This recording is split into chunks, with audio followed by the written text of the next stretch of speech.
Gente, dois dos maiores eventos da história da humanidade, a libertação do povo de Israel do Egito e a ressurreição de Jesus, acontecem na mesma data. Elas são celebradas juntas e certamente não é por acaso. Os dois fatos aconteceram em um determinado momento da história, ocorreram no mesmo dia do ano, na mesma época do ano, mas com uma separação de mais ou menos 1.300 anos. Portanto, alguns séculos separam o momento em que o povo foi liberto do Egito e o momento em que Jesus, tendo morrido por nós, ressuscitou. A primeira Páscoa, ela foi celebrada com um cordeiro. Esse cordeiro, ele foi sacrificado e o seu sangue foi passado nas portas e nas janelas. E vendo aquele sangue, o anjo da morte passando pelo Egito, ele via o sangue e pulava sobre aquela casa. E mal nenhum, então, lhe ocorria. E assim os primogênitos dos filhos de Israel não foram afetados, mas os primogênitos de todos os filhos dos egípcios vieram a morrer naquela noite tão terrível. E ali, a partir daquele momento, então, o povo de Israel foi liberto, saiu da escravidão, caminhou por 40 anos até finalmente entrar na terra prometida. Isso é celebrado ano após ano. Então, marcou aquele primeiro momento, aquela primeira celebração, a morte do cordeiro e o fato do cordeiro fazer parte da refeição e eles terem que, por lei, comerem todo o animalzinho, não podiam deixar sobrar absolutamente nada. Os anos se passam, Jesus vem, e quando ele celebra a última ceia, ele celebra a ceia exatamente numa comemoração de Páscoa, num fim de semana onde a Páscoa seria celebrada. Jesus então celebra essa festa, mas você vê no relato da ceia que não havia o animal, havia o pão, havia o cálice, mas o cordeirozinho não estava servido na mesa. E por que isso aconteceu?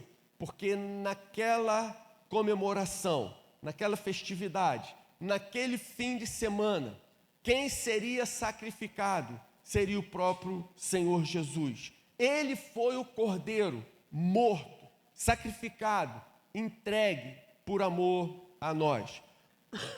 3 dias depois de sua morte, as mulheres vão procurá-lo no túmulo para ungí-lo, para embalsamá-lo, para passar óleos e outras iguarias no corpo de Jesus.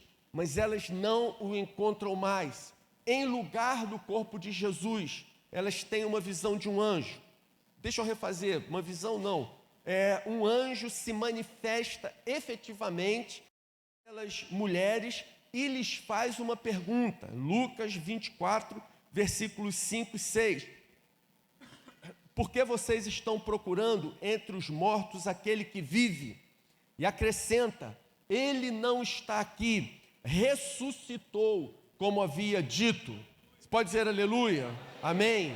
É isso que nós celebramos nessa data de hoje. Eu queria ler com vocês 1 Coríntios, capítulo 15, versículo 3. Gente, é bom a gente celebrar a Páscoa, a libertação, a possibilidade de uma nova vida, a gente deixar a escravidão para trás e passarmos a ter uma vida livre na presença de Deus. Mas é mais sublime ainda, mais gestoso, incomparavelmente maior, mais nobre, mais importante, nós celebrarmos a ressurreição, a vitória sobre a morte. Então veja o que diz, 1 Coríntios, capítulo 15, versículo 3. Pois o que primeiramente lhes transmiti foi o que recebi, que Cristo morreu, ele efetivamente morreu pelos nossos pecados, segundo as Escrituras. Foi sepultado e ressuscitou ao terceiro dia, segundo as Escrituras, e apareceu a Pedro. e depois aos 12. Depois disso apareceu a mais de 500 irmãos de uma só vez, a maioria dos quais, no momento em que a carta aos Coríntios foi escrita, ainda vive, embora alguns já tenham adormecido. Depois apareceu a Tiago e então a todos os apóstolos. Depois desses apareceu também a mim, como a um que nasceu fora do tempo. Irmãos, já que nós estamos celebrando a ressurreição, eu acho que nesse momento cabe uma pergunta honesta. Como nós podemos saber que de fato Jesus ressuscitou? Como é possível nós termos convicção, segurança, de que nós não estamos celebrando aqui uma farsa, um engano, uma história bem tramada pelos seus discípulos? Então, irmãos, quero começar dizendo que pelo menos 3 fatos nos garantem, dão substância, consistência à nossa fé de que Jesus Cristo de fato ressuscitou e ele venceu a morte. O primeiro fato pode dar essa fortalecida na nossa convicção, é a declaração daqueles que foram testemunhas oculares. A declaração daqueles que foram testemunhas oculares. Teve gente que viu Jesus morto na cruz. Essas mesmas pessoas viram Jesus vivo de novo. E elas declararam isso. Veja o que diz o verso 5, 6 e 7. Jesus apareceu a Pedro, depois aos 12.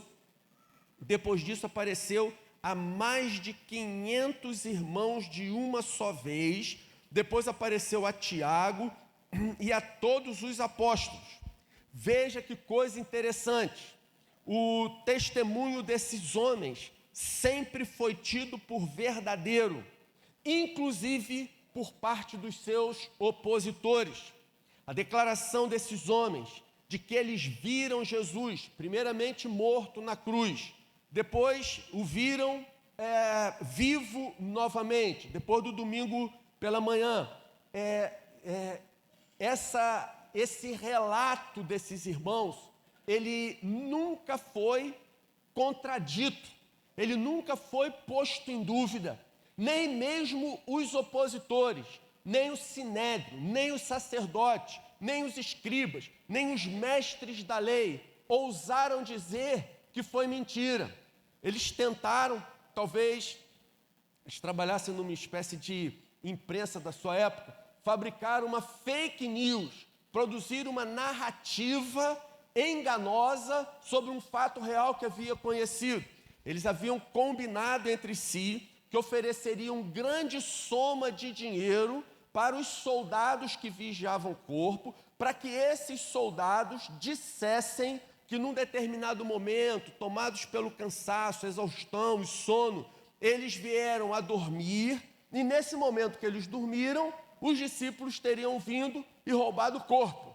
Então veja, eles tentaram emplacar uma narrativa enganosa, eles tentaram fazer com que colasse uma versão mentirosa do fato, mas nenhum deles ousou dizer que Cristo não ressuscitou.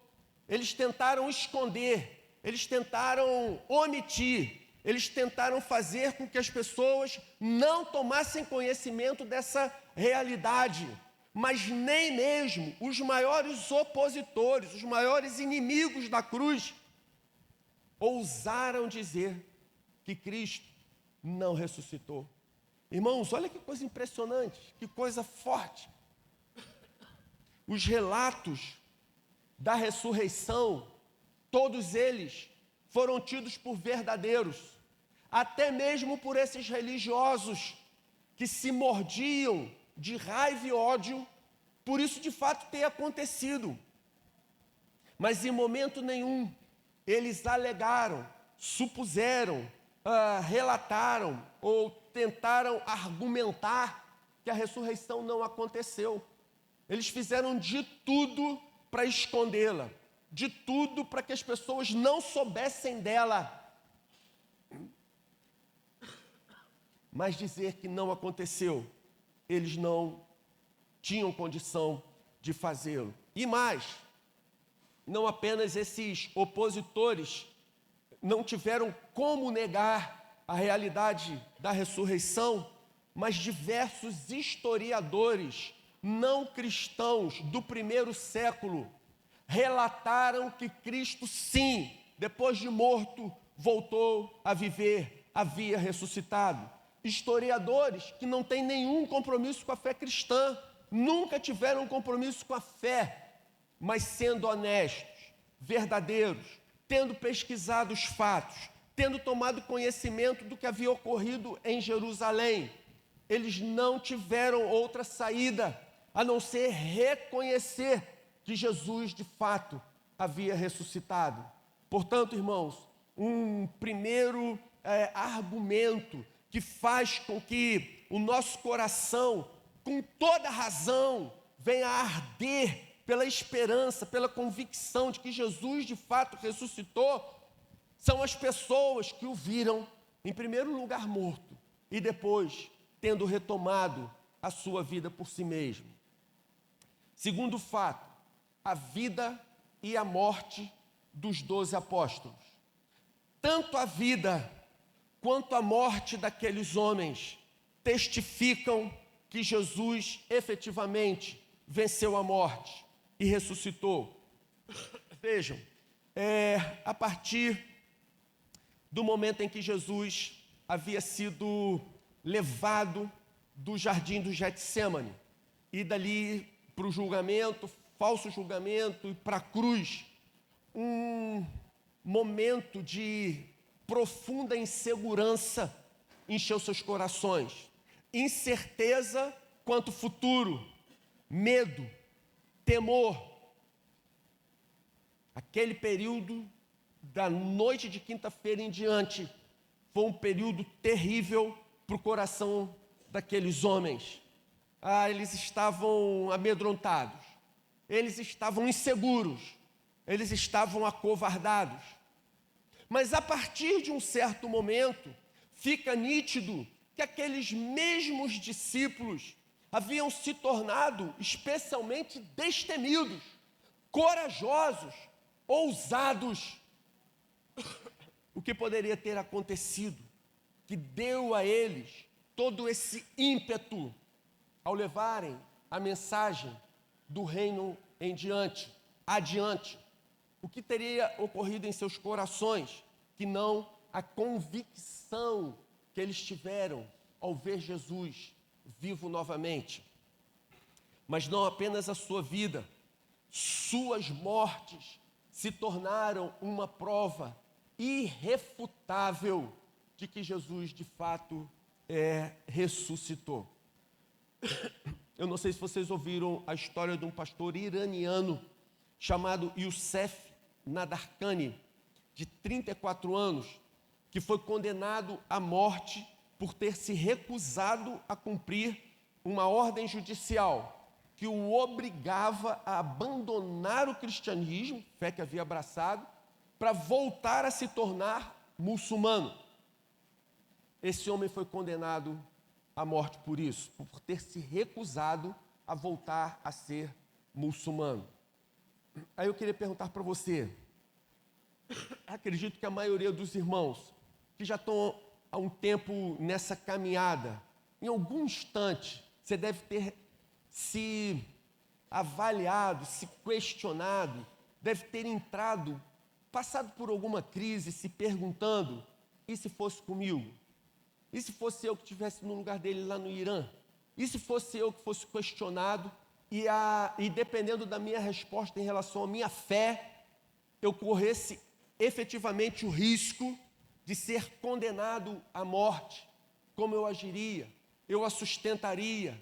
Eu ia preferir morrer sem negar a minha fé, ou eu preferiria viver tendo negado que Jesus Cristo é o meu Senhor e o meu Salvador? Acredito que todo cristão, em algum momento, ele vai passar por essa crise. Aliás, eu acredito que a gente está perto de um tempo em que a gente vai chegar a algo bem perto disso. Não estou dizendo isso para você perder seu sono hoje à noite, mas nós estávamos nos encaminhando a passos largos para uma realidade dessa aqui no país. Mas vamos voltar a essa questão. Você seria capaz de dar a sua vida, de morrer por uma causa justa, como esse iraniano? Concorda? Morrer por uma causa justa, verdadeira, extremamente nobre, é difícil. A gente para pensar se morreria por ela ou não. Agora deixa eu fazer uma outra pergunta.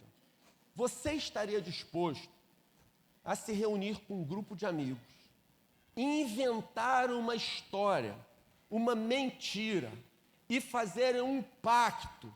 Olha, vamos sustentar essa mentira que nós estamos inventando aqui até a nossa morte, mesmo que por ela nós tenhamos que pagar com a nossa própria vida.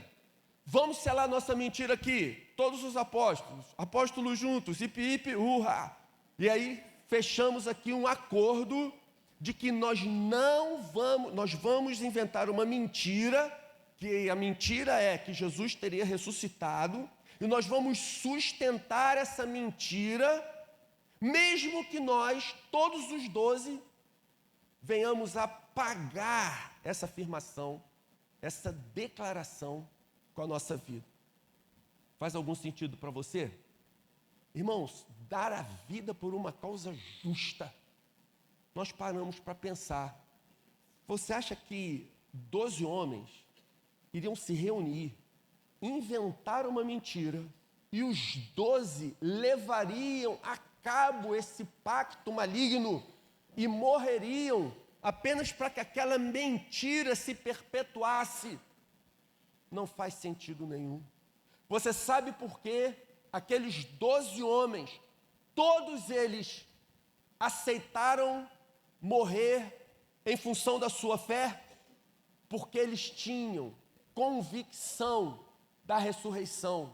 Eles haviam visto Cristo lá na cruz, desfigurado pela coroa de espinhos, desfigurado pelos açoites romanos, mas dias depois, eles o viram novamente, refeito, restaurado, com um novo corpo, glorificado, sem rugas, sem marcas, sem as cicatrizes do nosso sofrimento.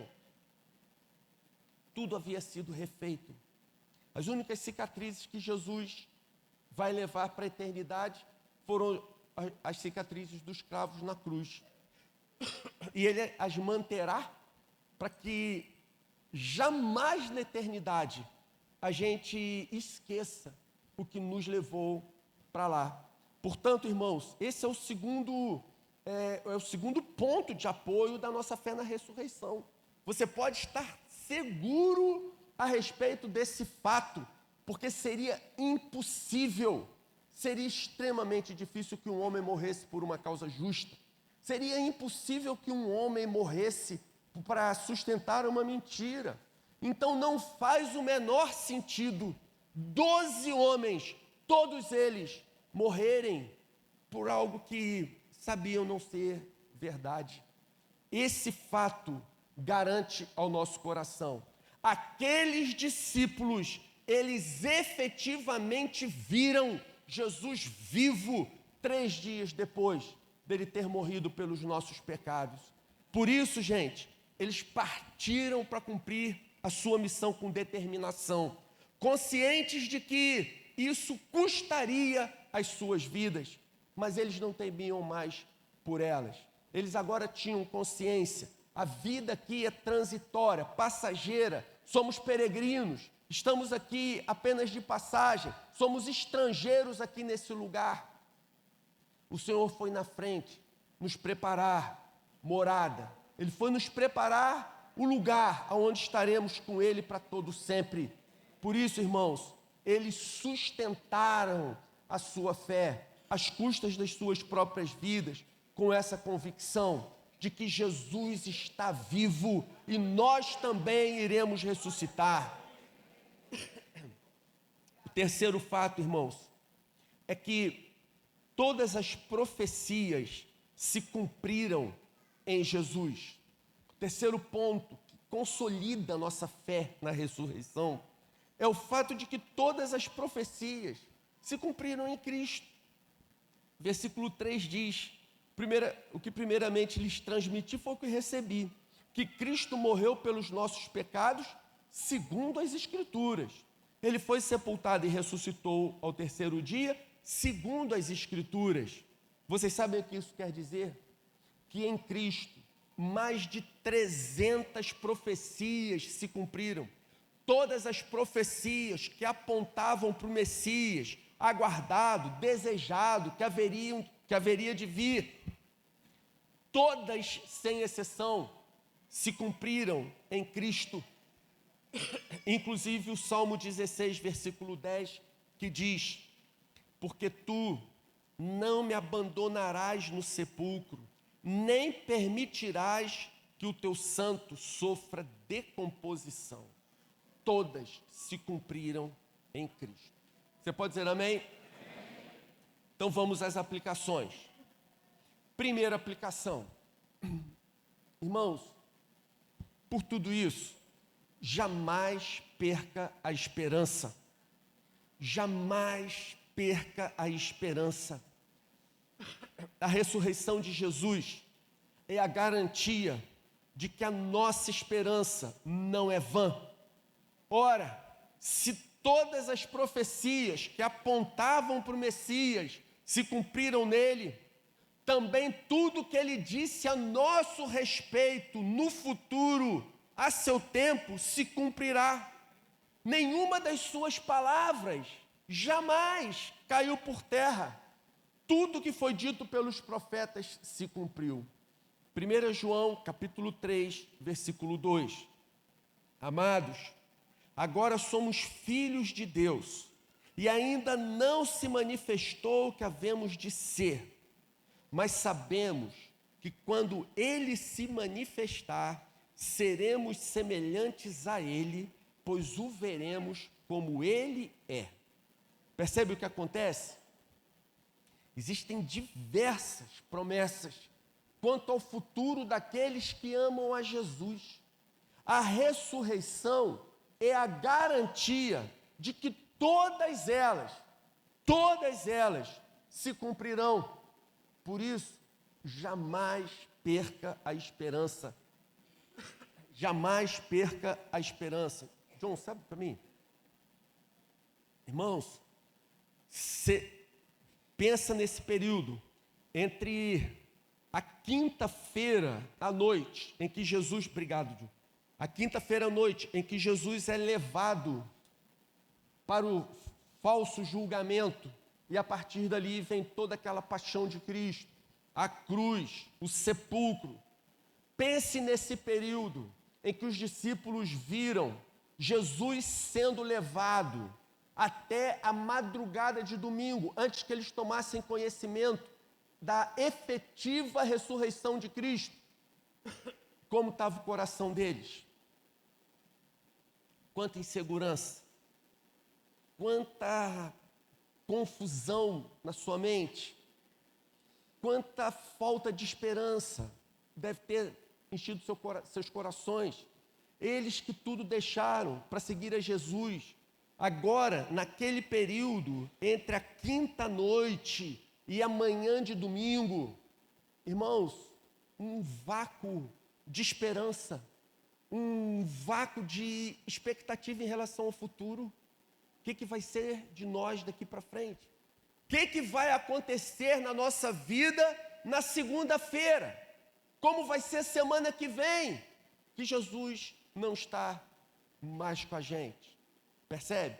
Esse período entre a quinta noite, que foi o momento em que Jesus é levado do jardim do Getsêmani, até que efetivamente eles têm conhecimento da ressurreição de Jesus. Pois bem, irmãos, quero dizer para vocês que nós estamos vivendo num período entre o pecado de Adão, em que a humanidade decaiu da graça, e o momento em que Jesus virá para arrebatar a igreja e para nos glorificar, nos transformar para todo sempre. Nós estamos nesse período em que perdemos a comunhão, a humanidade, falando assim, estou falando nós, a humanidade, perdemos a comunhão original com Deus, estamos vivendo num mundo decaído de incertezas, violência, insegurança, aguardando com expectativa que efetivamente Jesus volte e faça com que todas as coisas se tornem novas, novos céus e nova terra. Nós vivemos nesse intervalo de tempo em que perdemos a comunhão original e que aguardamos com expectativa e ansiedade que as palavras, as promessas de Jesus efetivamente se cumpram. Nesse período em que vivemos, nós observamos muitos corruptos roubando sem serem pegos e muitos justos sendo vítimas de uma justiça corrupta. Nesse período que nós vivemos, nós observamos muitos homens maus e perversos se alegrando e muita gente que ama Jesus sofrendo. Nesse momento que nós estamos vivendo, vemos homens maus e corruptos vivendo tranquilamente e muitos crentes em Jesus passando por privações, eu diria até extremas.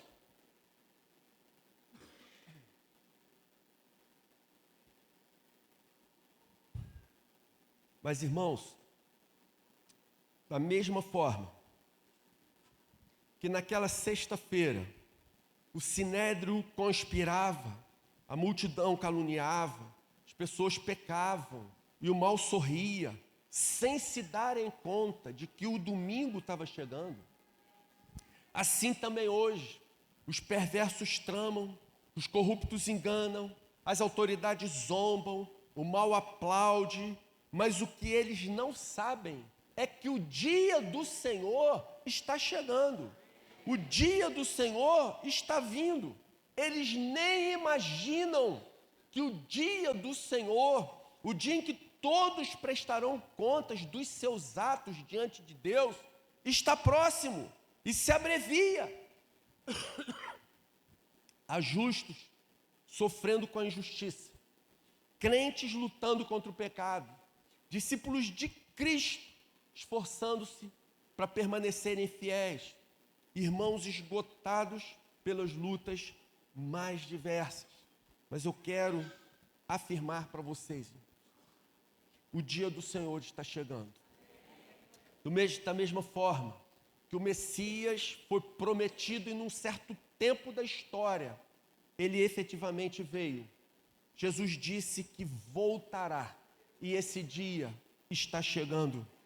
Você que tem sofrido, você, irmão da Oceânica, que tem se sentido abatido, cansado da luta, sofrido com a injustiça, você não pode se esquecer. Nós estamos vivendo nesse período entre a quinta-feira à noite e a madrugada do domingo.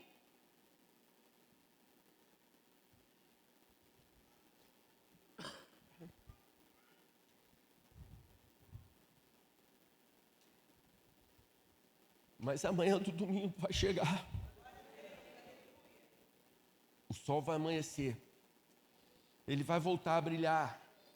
Então, irmãos queridos, fiquem firmes no Senhor, sabendo que no Senhor a nossa fé não é vã e ela será grandemente recompensada. E a nossa grande garantia é a ressurreição. Então, jamais perca a esperança, porque se Jesus ressuscitou, Ele cumprirá todas as suas promessas. Segunda aplicação: livre-se de uma vez por todas do seu passado. Livre-se de uma vez por todas do seu passado. Pô, pena que a minha sogra não está aqui. Gente, há mais ou menos uns 2 anos, lá em casa a gente tomou uma decisão de parar de assistir Rede Globo. Quando começou toda aquela pressão para que as pessoas achassem que seria normal uma criança de 6, 7 anos de idade fazer cirurgia irreversível para mudança de sexo, nós achamos, pô, chegou no fundo do poço, aqui está pior que Sodoma e Gomorra, pô, não vou mais participar dessa imundice, paramos de assistir Rede Globo, passamos a assistir os outros canais. Confesso que no início foi difícil, né? A gente tinha umas tremedeiras, sentia aquele delírio extremo, sabe como?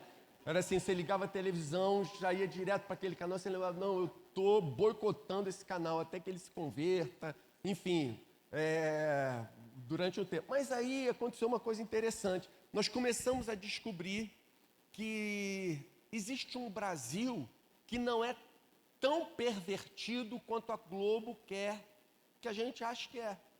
Existe uma parcela extremamente considerável da população que é uma galera decente, que não concorda com aquele lixo que passa lá. Então, eu comecei a assistir esses outros canais. Aí, esses dias, eu passei a assistir a novela com a minha sogra. Por isso eu falei dela. Na Record, está levando uma novela cujo nome é Jesus. Aí eu sento no sofá com ela e a gente assiste lá, eu e Dona Juraci, mas ela não está aqui, pena, para me ajudar a lembrar da história. Ali, Dona Juraci. Olha minha sogra. Gente, ela não é linda? Por isso que Fátima é bonita assim. Eu pensei que a Dona Juraci tinha ido embora. Mas então, aí a gente senta lá para assistir junto a novela Jesus. Agora, gente, abrindo um parênteses. Pô, a novela é uma superprodução. Ficou muito boa a novela. Em alguns momentos eles narram, alguns momentos eles representam relatos bíblicos, e quando isso acontece eles botam um versículo no canto da tela para você saber que aquilo ali é aquela passagem que ele está representando, mas é lógico que tem margem para eles fazerem lá uns dramas e umas coisas assim. Eu me lembrei dessa novela porque esses dias eu estava me lembrando de um filme lindo que eu vi algum tempo atrás, chamado Ressurreição. Ele é de 2016, dirigido por Kevin Reynolds. E tanto a novela, agora da Record, quanto esse filme Ressurreição, eles têm uma parte da história que eu acredito que se fundamenta na passagem em que o centurião, que observa a ressurreição, no momento em que Jesus morre, ele diz, ele reconhece, não é? Verdadeiramente, este é o Filho de Deus. Então, é claro que dá margem para você pensar uma série de coisas, e o que eu vou falar agora não está na Bíblia, é apenas um romance, tanto da novela quanto do filme Ressurreição. Então ele conta, o autor ali se dá a liberdade de imaginar o que aconteceu na vida daquele centurião, depois que ele teve essa constatação do seu coração, do seu espírito, de que Jesus era o Filho de Deus. Claro que alguma coisa aconteceu na sua vida. Então, no filme ele supõe que aquele centurião viu Jesus pregado na cruz, com a descrição que foi feita ainda há pouco, com a coroa de espinho, deformado pelos açoites romanos, com as marcas do sofrimento que ele levava, com a angústia de ter sido separado da comunhão com o Pai e com o Espírito, ainda que por alguns instantes. Todo aquele horror ele levou sobre si na cruz. E algum tempo depois, agora é o romance, a história não está na Bíblia, ele teria visto Jesus ressuscitado. Isso, lógico.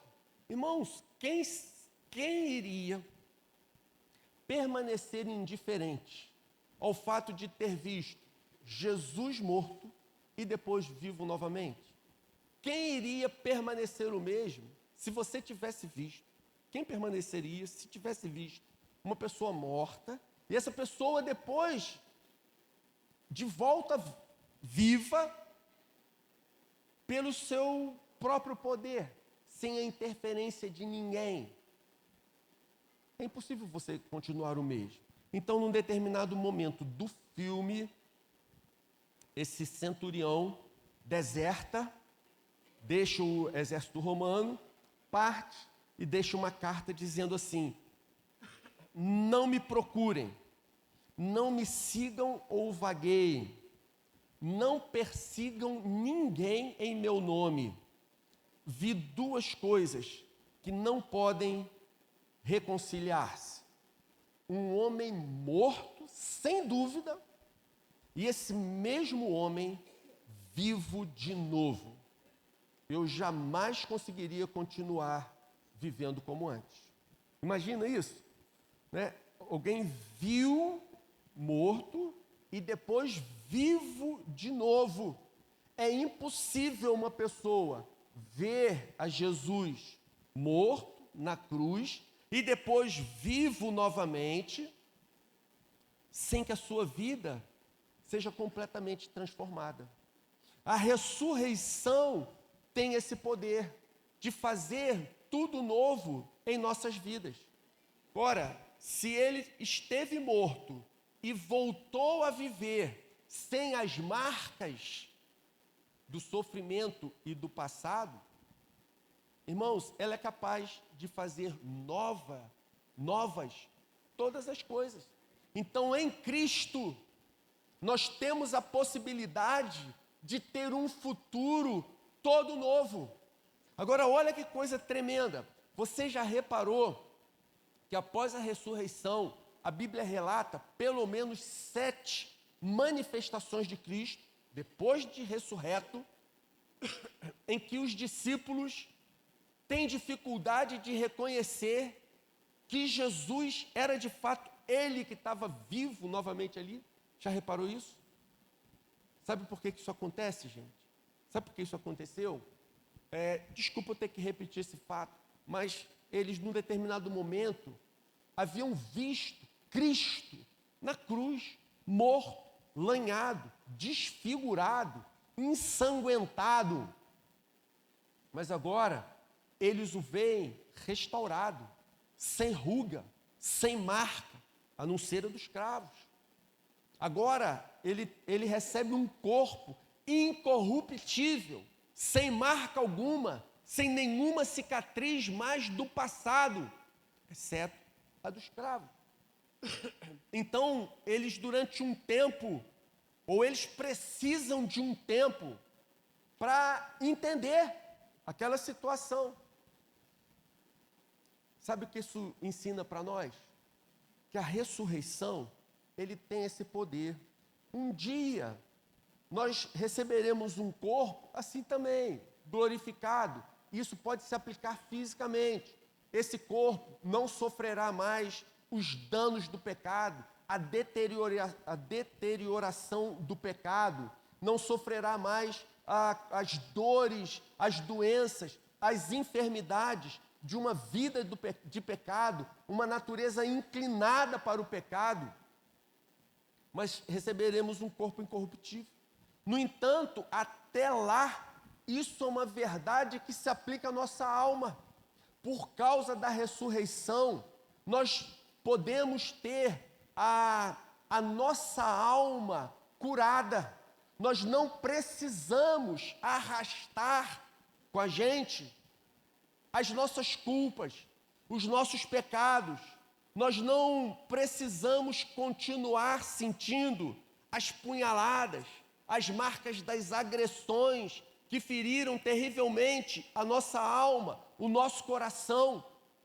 Quando nós morremos pela fé em Cristo e ressuscitamos novas criaturas no Senhor, essas novas criaturas, elas são libertas desse passado. Nós não precisamos ficar arrastando o nosso passado como correntes que carregamos durante toda a nossa existência. Em Cristo, tudo isso pode ser desfeito, pode ter um ponto final. Portanto, a ressurreição ela nos trata em relação ao futuro, mas também nos trata em relação ao passado. A ressurreição, ela teve esse poder de tratar a gente de tal maneira que a nossa vida é completamente restaurada. Novo futuro pela frente e a possibilidade de um passado regenerado, restaurado, que vai ficar esquecido lá para trás. Terceira aplicação: uma vez que houve a ressurreição, prepare-se para um encontro com o Senhor. É possível ter um encontro pessoal com Jesus. A ressurreição é a garantia disso. O apóstolo Paulo diz que depois de Jesus aparecer a Pedro, aos 12, a mais de 500 irmãos, a Tiago e a todos os apóstolos, Jesus, diz Paulo, apareceu também a mim como a um que nasceu fora de tempo. Irmãos, Jesus vive e viverá para sempre.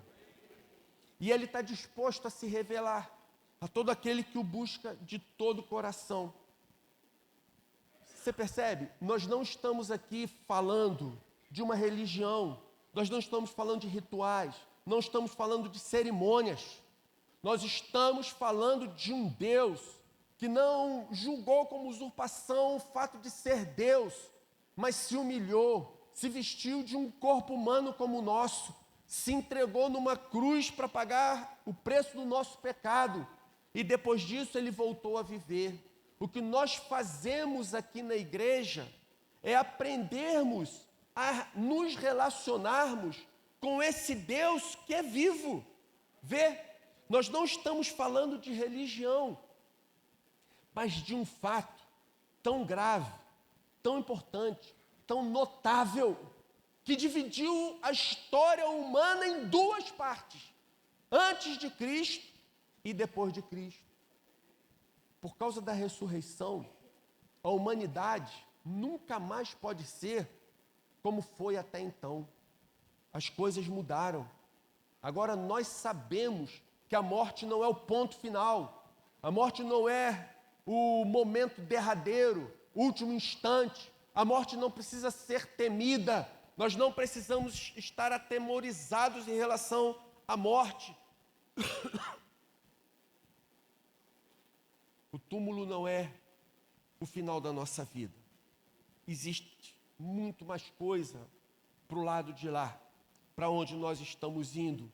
Portanto, não falamos de ritos, cerimônias, liturgias, mas de um Deus que vive entre nós. Um Deus que vive em nós, que a morte não pôde deter. E aqui na Oceânica, o que nós fazemos é dia a dia aprendermos a nos relacionar com esse Deus vivo e todo-poderoso. Gente, Ele está pronto a se revelar a todo aquele que o buscar de todo o coração. Quero concluir dizendo que, gente, essa é a nossa mensagem. Cristo morreu pelos nossos pecados, segundo as Escrituras. Ele foi sepultado e ressuscitou ao terceiro dia, segundo as Escrituras. A ressurreição é a prova de que o seu brado na cruz, está consumado, fechou um ciclo de medo, de falta de esperança e de incertezas para a humanidade. A ressurreição nos assegura que todas as suas promessas a seu tempo se cumprirão. Ele vive. Esse é o Deus a quem servimos. Amém, irmãos? Senhor, abre os olhos das nossas almas para que nós contemplemos essa realidade dia a dia. Que o Senhor, pelo Teu Espírito, consolide essa realidade nos nossos corações. É impossível, Senhor, tendo entendido que o Senhor morreu por nós e que 3 dias depois ressuscitou, é impossível que a gente continue tendo a mesma vida. Ah, Senhor, completa essa transformação que pelo Teu Espírito o Senhor já começou em nós. Queremos não apenas ter um encontro com Jesus, mas queremos viver todos os nossos dias com o Senhor. Então, faz assim, Senhor, faz assim. Abre os nossos olhos para que a gente consiga dimensionar a grandeza desse fato, que num determinado momento aconteceu na história, que foi Jesus ter morrido por amor a nós e ao terceiro dia ter vencido a morte, ter ressuscitado, está vivo hoje à direita do Pai. Louvado seja o nome do Senhor. Recebe, Senhor, todo o louvor, toda a honra e toda a glória dos nossos corações. A Ti toda a gratidão, em nome de Jesus. Amém. Amém.